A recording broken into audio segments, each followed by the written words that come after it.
मुख्यमंत्री इस तरह के बयान देती हैं कि लड़कियों को रात बिरात घर से बाहर निकलने की ज़रूरत क्या है, तो सवाल ये बनता है कि क्या अभी भी हम उसी देश काल और दिशा में हैं जहाँ पे ये तय होता है कि लड़कियाँ शाम के बाद घर से नहीं निकलेंगी। तो ये तो एक जंगल राज वाली बात हुई।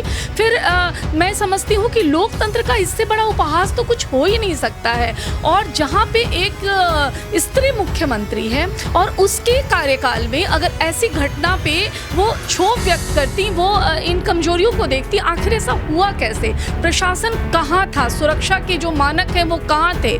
और जब बात होती है कि बुरी तरह से जब यही घटना अगर किसी और प्रदेश में हो जाती तो वहाँ की सरकार, वहाँ के मुख्यमंत्री को लोग पता नहीं कितनी लानतें भेजते। तो मैं समझ नहीं पा रही हूँ कि ममता बनर्जी जैसी महिला जो कि मुख्यमंत्री है, मुखिया है, वो एक तरह से उस राज्य की मुखिया है, तो एक अपने परिवार की बच्ची के साथ ऐसी घटना होने पर इस तरह का बयान वो कैसे दे सकती हैं।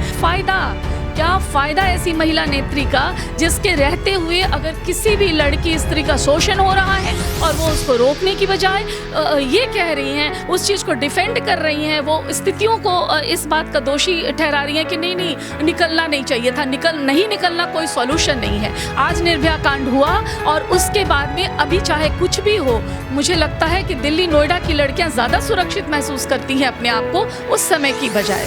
तो हमेशा देखिए, अगर कोई भी प्रदेश है वो हमेशा इस बात पर निर्भर करता है कि सरकार जो है वो किस तरह की सुरक्षा उन्हें प्रदान कर रही है या वहाँ का माहौल कैसा है। आप अगर अपराधियों को इस तरह से खुलेआम छूट देंगी, आप इस तरह के वर्जन बोलेंगी कि नहीं निकलना चाहिए, तो लोगों की तो और भी उसका मनोबल बढ़ेगा। इस विषय पर उंगली उठाई है कि आपकी सरकार क्या सुरक्षा दे रही है, आप क्या कर रही हैं। आपके राज्य में अगर हमारी लड़कियां सुरक्षित नहीं हैं, अब चाहे कुछ भी हो, आप यही देखिए यूपी में अगर योगी सरकार है, रात में 1 बजे 2 बजे 3 बजे आप कभी भी एक कॉल कर दीजिए महिला हेल्पलाइन पे या कहीं भी, तो तुरंत आप तक सहायता पहुंचती है। मैं एक सोशल एक्टिविस्ट हूँ और ऐसे कई मौके आए हैं 2-2 बजे रात में जब लड़कियां औरतें अकेले गई हैं थाने पे और अगर ज़रा रिस्पॉन्स नहीं हुआ है, थोड़ा सा फ़ोन किया गया है तो तुरंत उस पर त्वरित कार्रवाई हुई है। तो मतलब सिस्टम मैनेजमेंट कुछ तो होना चाहिए ना, डर होना चाहिए। अब ये क्या बात है कि लड़कियां निकलना बंद कर दें।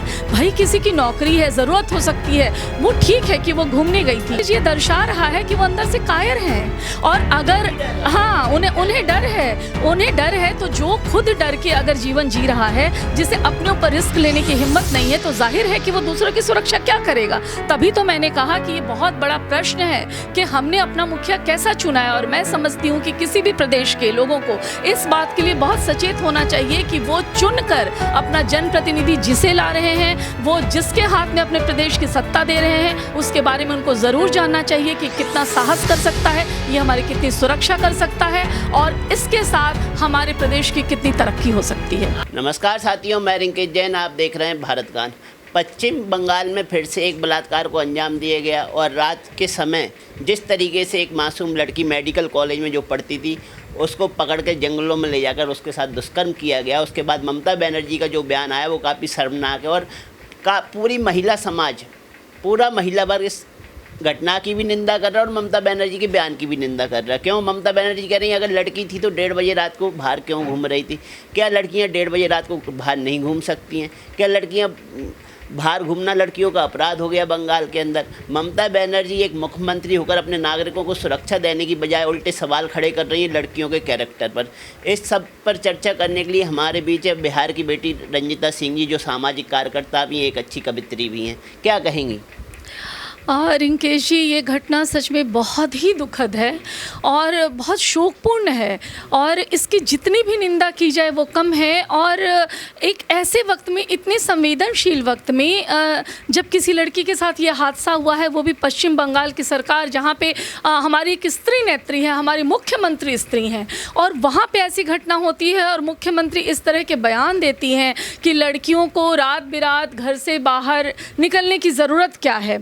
तो सवाल ये बनता है कि क्या अभी भी हम उसी देश काल और दिशा में हैं जहाँ पे ये तय होता है कि लड़कियाँ शाम के बाद घर से नहीं निकलेंगी। तो ये तो तो एक जंगल राज वाली बात हुई। फिर मैं समझती हूँ कि लोकतंत्र का इससे बड़ा उपहास तो कुछ हो ही नहीं सकता है। और जहाँ पे एक स्त्री मुख्यमंत्री है और उसके कार्यकाल में अगर ऐसी घटना पे वो क्षोभ व्यक्त करती, वो इन कमजोरियों को देखती, आखिर ऐसा हुआ कैसे? प्रशासन कहाँ था? सुरक्षा के जो मानक हैं वो कहाँ थे? और जब बात होती है कि बुरी तरह से जब यही चीज़, यही घटना अगर किसी और प्रदेश में हो जाती तो वहाँ की सरकार, वहाँ के मुख्यमंत्री को लोग पता नहीं कितनी लानतें भेजते।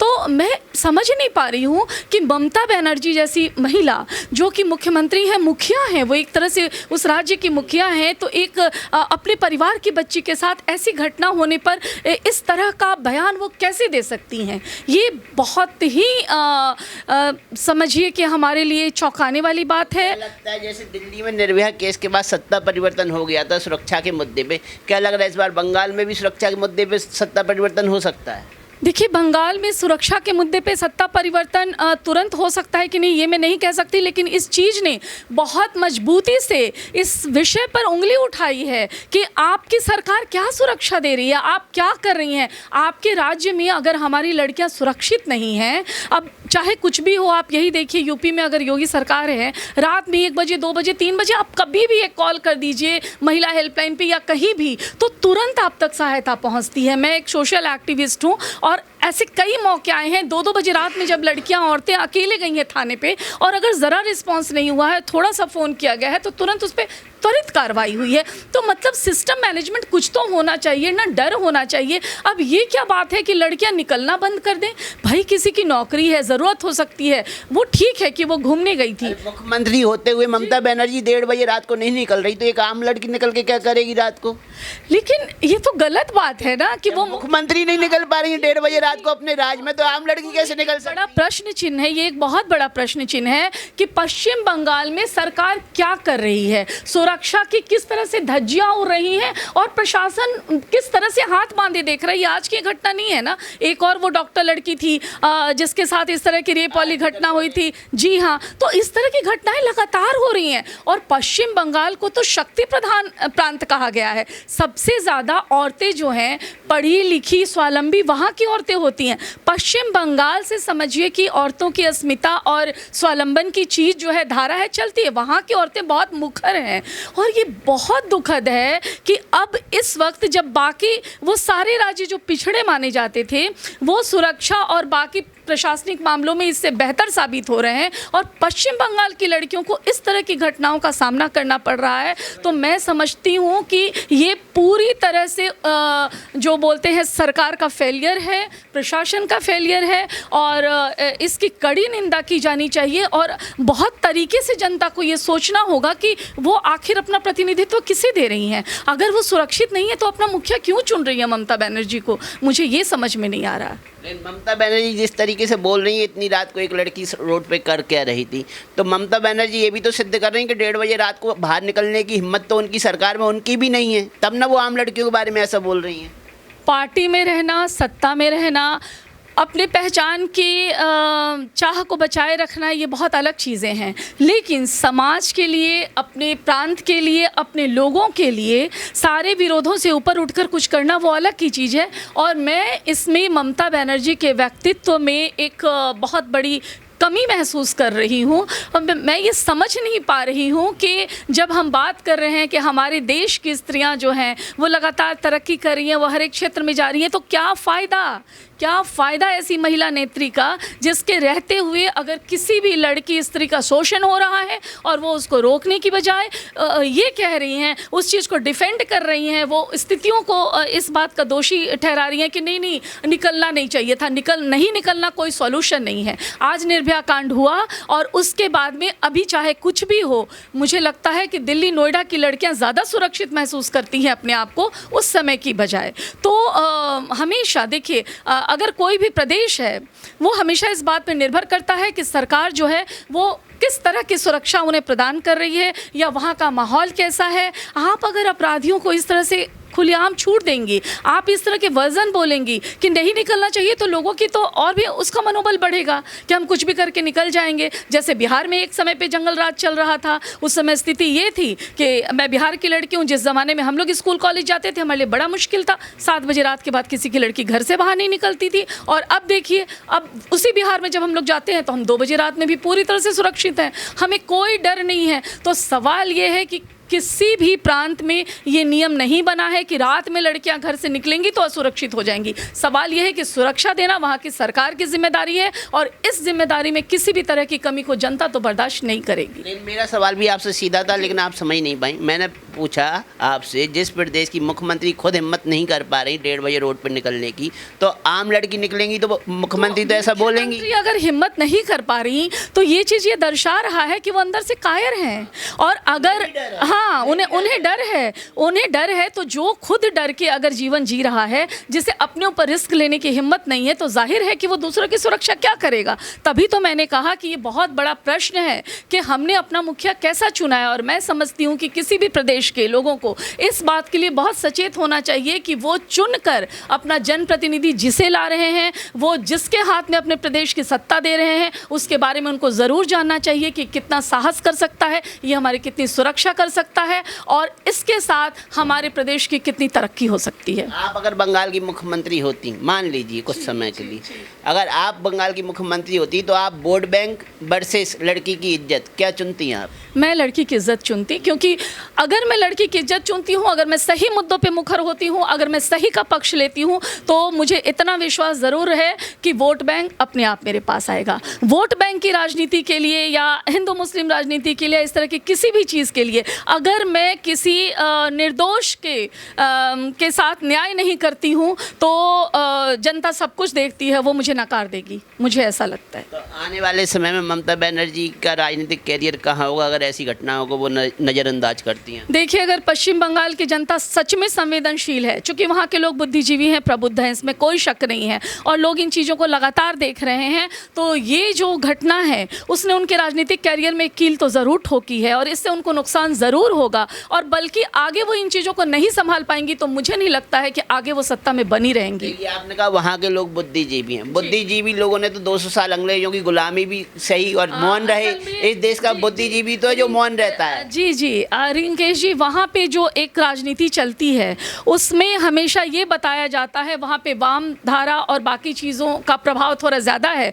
वो हमेशा ये साबित करते हैं कि हम जो एक विपरीत पक्ष वाले लोग हैं, वो ज़्यादा बेहतर सोच पा रहे हैं, समझ पा रहे हैं, लेकिन ये उनकी अंतरात्मा भी जानती होगी कि वो आखिर क्या सही कर पा रहे हैं। और मुझे लगता है कि आपने सही कहा है कि जनता का भी दोष है, लेकिन फिर भी जो लोग विक्टिम्स हो रहे हैं, जिनके ऊपर ये घटनाएं हो रही हैं, और उनका जो आक्रोश है वो कहीं ना कहीं कुछ बदले। पता है, बुद्धिजीवी वर्ग जो है धृतराष्ट्र की तरह आज के समय, अगर क्राइम हो रहा होगा ना तो रास्ता बदल देगा, बलात्कार होगा तो आंखें बंद कर लेगा। लेकिन रिंकेश जी, ये भी सच है कि कल को ये घटना किसी वैसे व्यक्ति के घर भी हो सकती है जिसने अपना आंख बंद कर रखा हो। तो एक सोशल एक्टिविस्ट होने के नाते मैं हमेशा कहती हूँ कि अगर आपके आसपास में कुछ भी गलत हो रहा है तो आप ज़रूर प्रतिरोध कीजिए, आप ज़रूर बोलिए, क्योंकि अगर दूसरा सुरक्षित नहीं है तो अपनी सुरक्षा की गारंटी आप लंबे समय के लिए नहीं ले सकते। कहा ना बुद्धिजीवी वर्ग, तो बुद्धिजीवी वर्ग की वजह से ही इस देश का सत्यानाश हो रहा है, क्योंकि बुद्धिजीवी वर्ग ने अपने स्वार्थ के लिए आंखें बंद कर रखी हैं, अपना दिमाग बंद कर दिया है। उसे अपने से मतलब है, पैसा कैसे आना चाहिए उसे इससे मतलब है, किसी लड़की की इज्जत जा रही है रोड पे उसे उससे मतलब नहीं है, किसी का पर्स चोरी हो रहा है, किसी का मर्डर हो रहा है, उसे उससे कोई मतलब नहीं है। आज के समय पुलिस को गवाह भी नहीं मिलते। जी देखिए, मुझे एक चीज़ ये भी लगता है कि जो हमारे समय में एक मोरल लेसनिंग होती थी, जब हमारी अपब्रिंगिंग्स होती थी, हम बड़े हो रहे होते थे, तो जो हमें एक संस्कार मिलते थे, चाहे वो घरेलू हो या सामाजिक हो, उसमें ये बातें बहुत महत्वपूर्ण होती थी। अभी का जो एकल परिवार है और अभी की जो एक व्यवस्था है, मैं एक हद तक इसको एक सोशल क्राइसिस भी मान के चल रही हूँ कि हम लोग इतने ज़्यादा इंट्रोवर्ट हो गए हैं, हम इतने ज़्यादा आत्मजीवी लोग हो गए हैं कि हम दूसरों के दुखों को नहीं समझ पा रहे हैं, और हमें लगता है कि वेस्टेज ऑफ टाइम है, जबकि ये चीज़ नहीं है। और अगर हम में से हर कोई एक दूसरे के सुख दुख में एक दूसरे से अलग होता रहेगा, तो ये अलगाव जो है वो कहीं ना कहीं इस तरह की त्रासदियों को बढ़ावा देगा। तो क्या कहेंगी बंगाल के आने वाले समय में क्या भविष्य रहेगा? देखिए, मुझे लगता है कि बंगाल के लोगों को एक बार सच में बहुत गंभीरता से सोचना चाहिए कि सिर्फ सो कॉल्ड बुद्धिजीवी बनने की बजाय वो सच में अपनी उस बुद्धिजीविता को फिर से लाएं, अपनी उस संस्कृति को, उन चीज़ों को फिर से पुनर्जीवित करें जिसके लिए वहाँ उनका मान होता है। और वहाँ की स्त्रियों को हम हमेशा मानते रहे कि बंगाल की औरत है, मतलब बंगाल की स्त्रियाँ शुरू से इतनी मुखर रही हैं। तो मैं पुरुषों का वहाँ क्या नज़रिया है ये नहीं बोल रही, पर मैं ये चाहती हूँ कि वहाँ की स्त्रियों में इस बात का आक्रोश हो। और चूँकि वो आज़ाद ख्याल स्त्रियाँ हैं, बंगाल की स्त्रियाँ अन्य राज्यों के मुकाबले ज़्यादा आज़ाद ख्याल स्त्रियाँ हैं, तो इस तरह की त्रासदी से उनकी आज़ादी, उनके स्वावलंबन और उनकी जो जीवन शैली है वो बहुत प्रभावित होगी। तो ये विद्रोह औरतों के बीच होना चाहिए, वहाँ के सोशल एक्टिविस्टों को ये मुद्दा उठाना चाहिए और ये सीधा सीधा सवाल ममता बनर्जी की सरकार से किया जाना चाहिए कि आपके होते हुए आपकी सरकार में इस तरह की घटनाएं क्यों हो रही हैं और लगातार हो रही हैं। तो इस बात पर वहाँ की जनता का प्रतिरोध जो है वो बहुत ज़रूरी है। धन्यवाद। तो आपने सुना रंजिता सिंह जी को, और इनकी बात से, इनके विचारों से आप किस हद तक सहमत हैं और बंगाल की लड़की के न्याय को लेकर आपके क्या विचार हैं, आप भी हमें कमेंट सेक्शन में बता सकते हैं। जय हिंद।